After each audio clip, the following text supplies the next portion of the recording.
Les États-Unis, New York pour être plus précis, et non pas la carte postale des séries, pas les gratte-ciel qui font rêver, mais la ville, des loyers étouffants, des crèches hors de prix, des bus trop longs et trop chers, des familles qui quittent la ville qu'elles ont elles-mêmes construite parce qu'elles ne peuvent plus y respirer. Dans cette ville-monde, un séisme politique, un immigré, un musulman, un jeune homme de gauche, un militant de terrain, devient le maire, the mayor de New York, Zoran Mamdani. Et là, on parle d'un symbole relativement fort.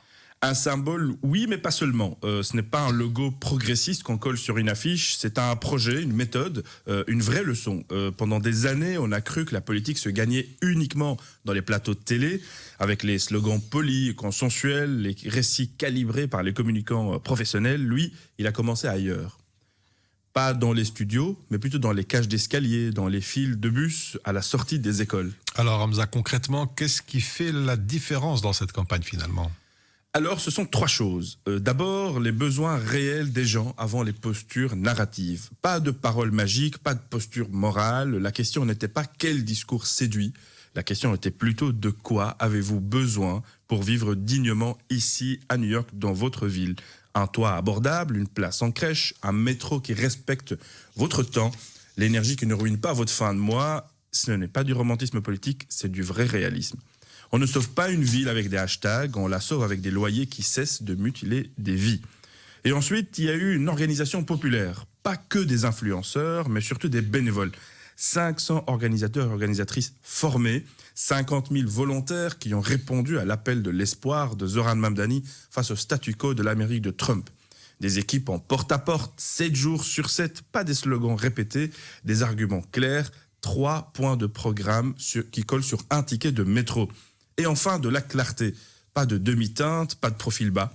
Quand les milliardaires de la finance à New York crient au chaos, lui leur répond « Vous avez eu votre tour à New York, maintenant c'est le tour des familles qui survivent. » Alors beaucoup comparent déjà sa victoire à un tournant historique.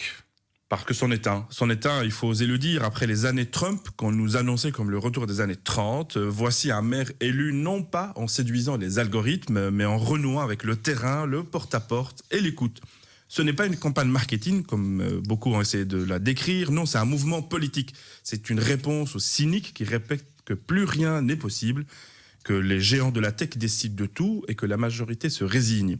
Cette victoire dit tout à fait l'inverse. Elle rappelle le fondamental. Quand on organise la dignité gagne. Les milliardaires ont mis des millions, et les habitants de New York, eux, ont mis du courage, et on connaît la suite. Alors, une autre question, Hamza. Et pour nous, pour le vieux continent, l'Europe, une leçon ? Je dirais, plus qu'une leçon, une boussole. Arrêtez de croire qu'il faut devenir fade pour rassurer. Arrêtez de dire réalisme quand on veut dire renoncement. Arrêtez de penser que les classes populaires ne votent plus. Elles votent quand on les voit. Elles votent quand on leur parle. La politique recommence là où le loyer se paie, où l'enfant doit être gardé, où le bus passe. Enfin, c'est un tournant pour Big Apple New York. Oui, un tournant. Ce que New York vient de vivre n'est pas l'arrivée d'une star progressiste. C'est la preuve qu'un peuple peut reprendre sa ville quand il arrête de consommer la politique et commence à la fabriquer. Ce n'est pas un miracle, c'est un travail.